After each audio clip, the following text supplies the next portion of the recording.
இப்போ இந்த கொஸ்டின்ல பாருங்க x வந்து கண்டுபிடிக்க சொல்லியிருக்காங்க. நமக்கு x இதுல எங்க இருக்கு? மேல பவர்ல 3x வந்து இருக்கு அப்படிதானா? இப்போ கீழ பேஸ் எல்லாம் பாருங்க. கீழ உள்ளதெல்லாம் ஒரே மாதிரி 12/8 12/8 12/8 பேஸ் காமனா இருக்கு. ஓகே. இப்போ இந்த சம்ல என்ன பண்ணலாம் அப்படின்னா இந்த மாதிரி சம்ல பேஸ் காமனா இருக்கு அப்படினால இந்த பேஸை நீங்க வந்து மறந்துடுங்க. இதை நீங்க பார்க்கவே வேண்டாம். மேல வந்து பவரை மட்டும் பாருங்க. -4 இருக்கா?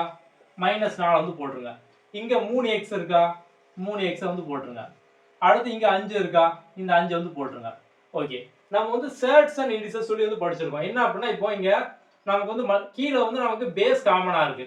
இங்க மல்டிபிள் இருந்தா நம்ம வந்து பவரை வந்து ஆட் பண்ணணும். இங்க நமக்கு வந்து அடிஷன் இருந்தா பவர் வந்து மல்டிபிள் பண்ணணும். அப்படியே வந்து மாத்தி பண்ணணும். அதாவது மல்டிபிள் இருந்தா நம்ம வந்து பவரை ஆட் பண்ணணும். சப்போஸ் கீழ பேஸ்ல நமக்கு வந்து அடிஷன் இருந்தது அப்புறம் வந்து பவர் வந்து மல்டிபிள் பண்ணுவோம். இப்போ நமக்கு கீழ பேஸ்ல பார்த்தோம் அப்படின்னா மல்டிபிள் இருக்கு. சோ நம்ம வந்து மேல பவரை ஆட் பண்ணணும். அப்ப இங்க நம்ம பிளஸ்ன்னு போட்டுடலாமா? ஓகே.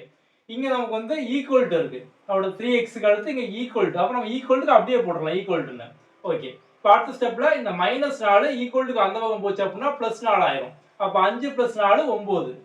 3x = 9. சோ அடிச்சோம் அப்படின்னா 3. சோ அப்ப x = 3. சிம்பிள். அவ்வளவுதான். சோ பேஸ் காமனா இருக்கு அப்படினாலே அப்ப நீங்க அந்த பேஸை மறந்துடலாம். மேல பவர் வச்சு நீங்க சால்வ் பண்ணிடலாம்.